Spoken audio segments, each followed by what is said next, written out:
In this episode of Savannah, Georgia, Anything But Ordinary. One year where we had a Saturday parade and over 1 million people came into the city. And the Irish ambassador to the United States was in the audience and got up and talked about what an epicenter for Irish heritage and culture that Savannah was.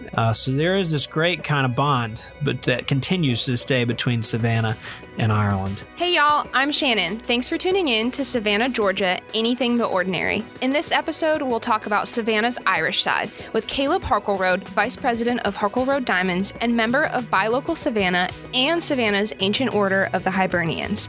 Savannah has gained notoriety for hosting one of the largest St. Patrick's Day celebrations in the U.S. But did you know that Savannah's ties to Ireland extend far beyond just St. Patrick's Day? We like to say Savannah is Irish year-round. Take a listen.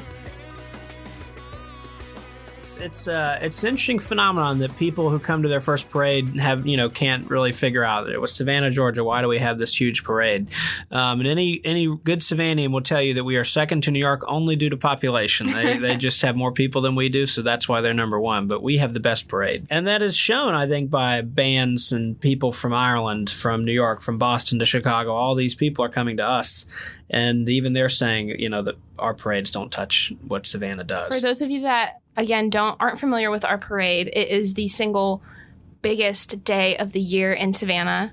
There's just so much tradition wrapped up into it beyond, we have the saying that everyone's Irish on St. Patrick's Day, especially in Savannah. Mm-hmm. And for those of you that don't know, it's things like the families that have been setting up in the same square, their little tent with food and family and friends and all of that, they go to their same spot every year, year after year. So my alarm on parade day, if I have slept at all, because it's like Christmas morning for me, I look forward to this day every single year. It's St. Patrick's Day in Savannah. All the boys are on parade. You're the folks down here, never miss a year. My alarm usually goes off at 4. Just because I'm just ready to get up. I'm so excited. And you will notice, if it's your first time in the parade, the attire for men, if you're in the parade committee, is the infamous green jacket that you can get at J. Parker's just up the road. So my green jacket is, I usually have it pressed before the parade. Usually a good bow tie, very comfortable shoes, because it is a long day. And then, lots of us have memorial sashes or sashes of jobs that we've had in the parade committee. I have a memorial sash with my grandmother's a name and date and a shamrock for each of her children and each of her grandchildren. And then pins are the other thing that are big and are kind of seem silly, but everybody has a pin. Mm-hmm. Every group has a pin, every grand marshal has a pin, everybody has a pin. So those are lined up on the sash. I head downtown probably 5:30. I walk in the parade, so I get dropped off at the beginning of the parade route about Forsyth Park. I usually bring my company or whoever I have with me to the mansion for a really good big breakfast, to soak up whatever I might imbibe that day. We line up just at the southwest corner of Forsyth Park. So I go find my group. I walk with a little group called the IWP, a little group of guys in the parade committee, Irish whiskey party. That's just at the election, we go and tailgate the election and drink fine Irish whiskey. So it's a great group. And they're friends of ours. We get together all the time, about probably 20 of us. So we usually go over there and just hang out and chit-chat and, get the float ready that we pull and just talk to people and catch up and just kind of chew the fat until we step off. And what time do y'all usually step off? So when we're at the families are usually at the beginning of the parade and family floats. So we usually step off about 11:15. So Okay. about 35, 40 minutes after the parade kicks off. Okay. Yeah. And then you're finishing what, about 1, 2 Yeah, o'clock? about 1:30, 2 o'clock. Yeah. Yeah. And by that time, we've been celebrating for a month. So we're ready to go home and take a nap and call it a day. Running on fumes. Yeah, but it's a great day. I wouldn't have it any other way. That's amazing. Yeah, for a lot of people also that don't know, after the parade, it actually gets pretty quiet in most of the historic district. Certainly down in City Market and River Street stay pretty lively throughout the rest of the day. But once the parade's over, a lot of people pack it up and go home. It's nap time. Yep. Because you figure, like I said, you've been up since 4 o'clock. And, and a lot of us go back to work the next day, and so we get back to business as usual. So, after the parade, I'm usually ready to go take a nice long nap. Yeah, definitely. Awesome. Well, that sounds like the perfect St. Patrick's Day to me. It is hard to beat. Yep. Yeah. Savannah is an Irish place year-round. We have this connection to Ireland because we have such a huge Irish population here in Savannah, and they were here as early as the 1730s. In fact, one of the first 9 people in the first Oglethorpe's colony to own land were Irish immigrants. So we see the Irish coming in the 1730s, and then we also have this huge influx in Savannah as well as, up and down the eastern seaboard during the Great Hunger in Ireland in the 1840s. Loads of Irish were leaving Ireland, never to go back, and they were settling in New York, Boston, and Charleston and Savannah. Savannah saw a very large number of Irish influx. Cities started closing to the Irish. This is when you start seeing Irish need not apply signs and whatnot. And while Savannah experienced a little bit of that, Savannah remained a fairly open city to the Irish. With us being a booming port town, we had railroads to work on and infrastructure that we needed built, and the Irish contributed to that in a great way. So we have this huge history of Irish people coming and settling in Savannah, and they've obviously left a lasting impression. What a lot of people don't know is that St. Patrick's Day for the Irish community is the end of the celebrations in the Irish community. We've been celebrating since the last Sunday in February, which is the day we elect a Grand Marshal. It's been likened to kind of electing a pope. All the parade committee files in, and you're locked in the gym until there is a Grand Marshal. So for those of you that don't know, the Grand Marshal of the parade is a highly sought after, highly prestigious position in the parade. It's basically the homecoming king of the St. Patrick's Day parade, prom king, runner of the show, highest bidder, whatever you want to call it. Savannah's top Irishman for a year. Yes. And do they lead the parade, right? They do. Yeah. They do lead the parade. Yeah. And it is within this community. It is such a huge honor. I mean, it is almost a lifetime achievement award. Because we do like to think that it is merit based off of all the things that you've put into the Irish community over the years. Right. But it is extremely sought after. We celebrate from that day to the day of the parade, and there are I believe for the Grand Marshal from that day to the day of the parade, 78 or 85 events that he has to attend in those days. That's all from the end of February to St. Patrick's Day. And about a 3-week period. Pretty crazy. But one of those events is the Celtic Cross ceremony, which Emmett Park, you'll see that there's a beautiful large Celtic cross. There's also 4 benches made of Irish limestone that the AOH and the Ancient Order of Hibernians, and the other Irish organizations chipped in and built in memory of the Irish that have gone before us, which is what the Celtic Cross represents. That is almost like a snapshot into what the beginnings of the St. Patrick's Day Parade would have been. We just celebrated our 195th St. Patrick's Day Parade, but at Celtic Cross, we all gather for Mass. All the Irish societies process in with their group. We go to Mass, and then after that, we walk from the cathedral down to Emmett Park, where usually we have a speaker, and then there's a reception nearby. But it's almost an internal celebration of our heritage, the people that went before us and passed on our faith, gave us the history of our families and that connection to Ireland. It's a very special event, and it's almost like that's the reason for the green season. So if you've not been, I would highly recommend you go. Road bowling is a sport played that originated in Cork, so you'd appreciate this. The Irish, in their very cheeky manner, when the English would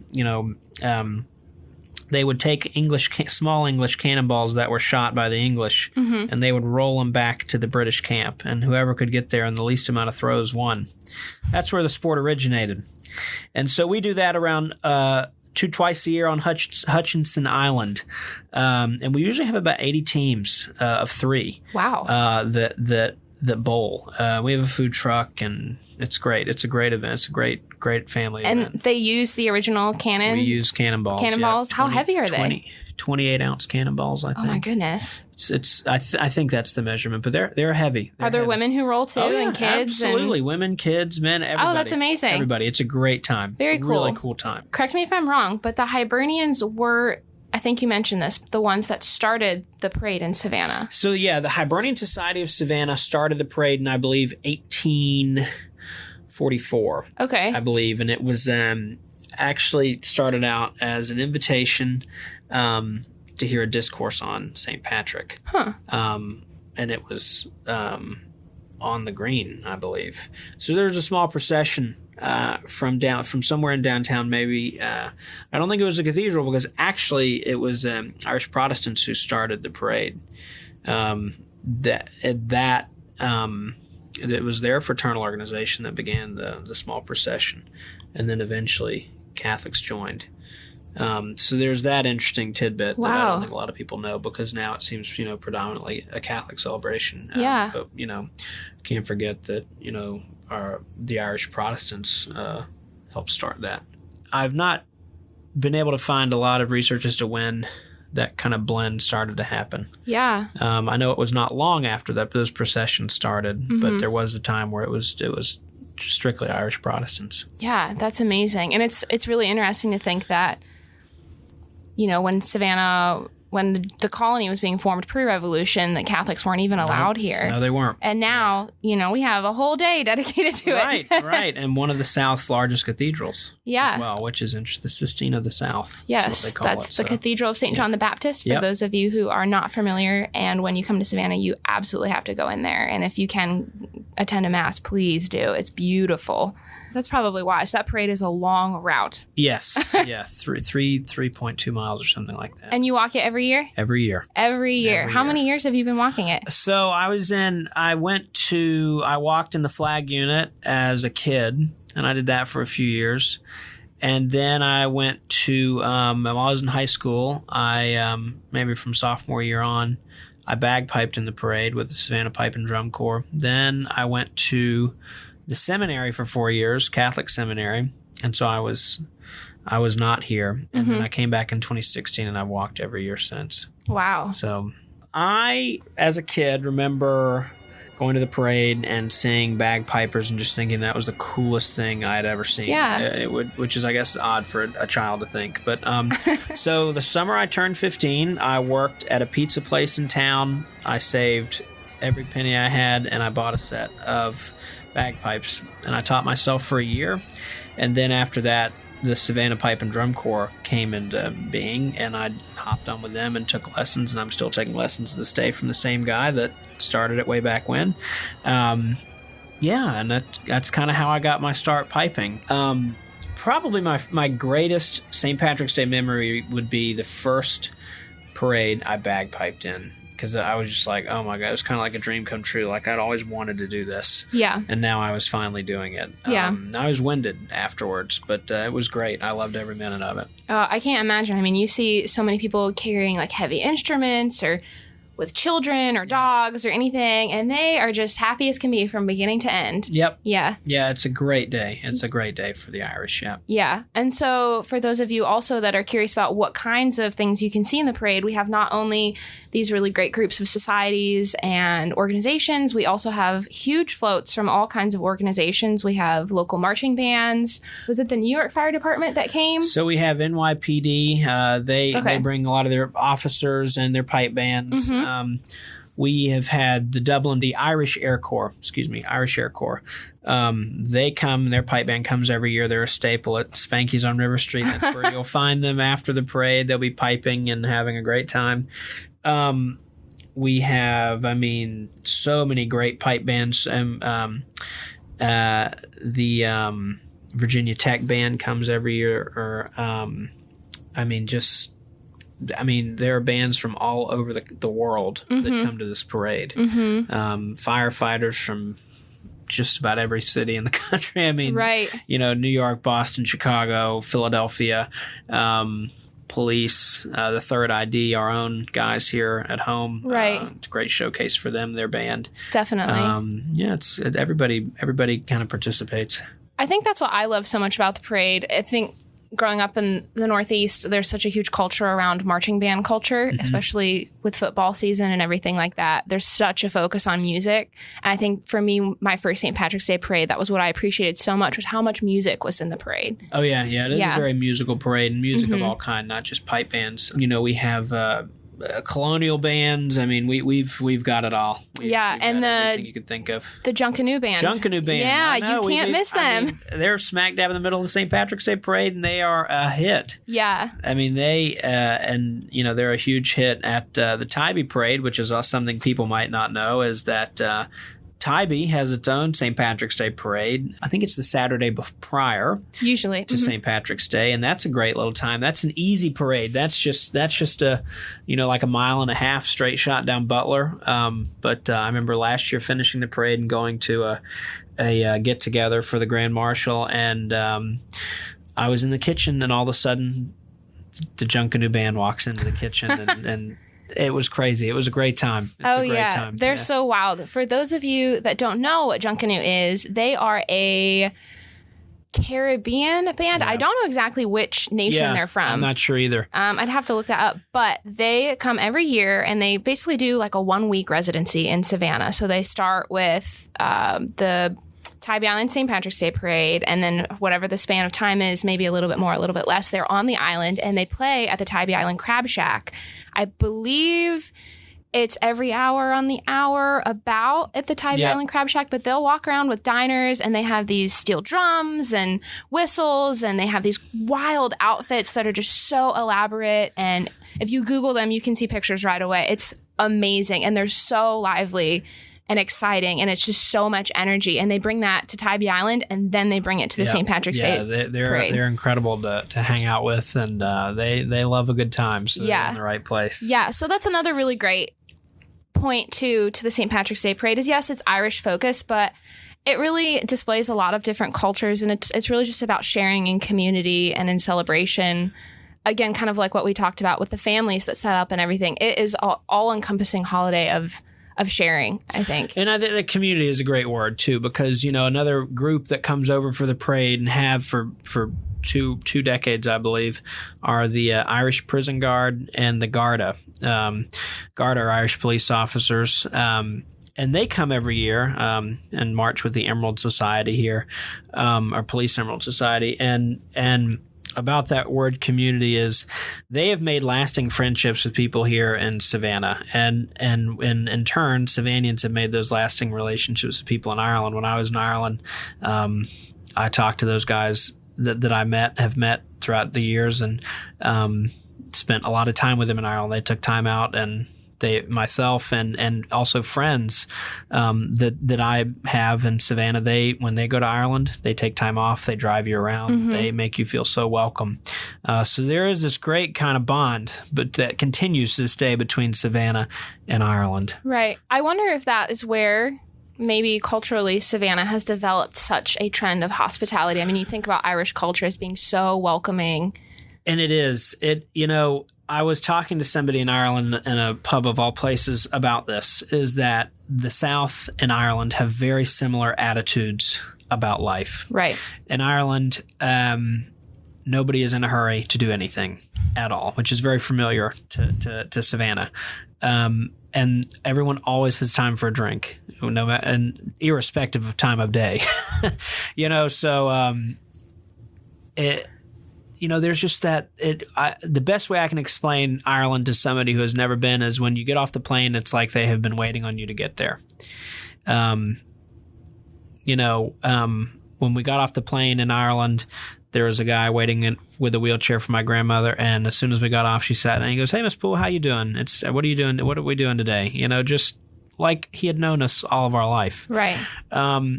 And the people from Ireland that come to the parade experience that same hospitality when they come here.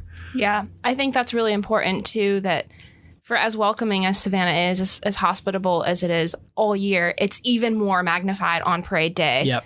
But it is something that we all, I think, exemplify as a community year-round, just like how the community is Irish year-round. Yep. Yeah, yep. I always say everybody in Savannah is in hospitality, because we do have so many visitors that come year round, not just for St. Patrick's Day, but there are places that they can come if that's their inclination. That there are places here that they can experience the Irish culture. I stopped by O'Connell's for a pint, and I walked in, and I was greeted by two guys from Ireland, one from Kerry and his cousin from Cork, and they were here. They were in the States. They own a large antique company in Ireland. So I was chatting with them, and they said, this is the best pint I've had in the States, was at O'Connell's. And that's high praise from an Irishman if he's complimenting a pint of Guinness. Yeah. But, O'Connell's is great. It's a very genuine Irish pub. You walked in and you're greeted by, dark woods, signs in Gaelic, a picture of the Pope, St. John Paul II on the wall, Hurley sticks, and snugs, like tight little booths, which are a staple furniture item in Ireland. And a good pub, any good pub has a good snug, so you can sit and have a chat. And they were just blown away. They walked in and they said it felt like they were back in Ireland. So how do you see the parade changing in the future, if at all? I think the Irish in Savannah are at an interesting point in their history. Right now, we're kind of at a generational change, so a lot of the people that started events like Terrafesh, the Irish festival, which happened, which kind of kicks off the green season, second weekend in February every year. Those people are kind of retiring, stepping down, or they've passed away. And now it's up to the new generation, the younger generation, to carry those things on and kind of make it their own and leave their impression, because the older Irish generations have certainly left their impression and made their mark, and now it's kind of our turn to build upon that foundation. So I don't know how it would change. I don't think it could get any longer. But it's always interesting the people we pull in for the parade. Another note, we had, like, the Savannah Music Festival last year had Lunasa, which is a great award-winning, world-renowned Irish band, traditional band.